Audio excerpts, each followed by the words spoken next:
Maayong Biyernes Santo sa inyong tanan mga brad and sis. Mao din ni ang akong gihimo nga bindita karong adlaw nga Biyernes Santo. Mao ni siya mga brothers and sisters. Mapagpalang araw po sa inyong lahat. Nag-blessing po kami ngayon. Ito po ang ginagamit namin, itong bindita na to. Nakakagawa ko lang ngayong araw ng Biyernes Santo. Kung gusto niyo po nito mga brothers and sister, mag-PM lang po kayo sa akin.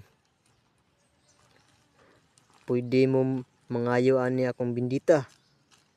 Ug naapoy libreng tambal. Ug salamat, God bless.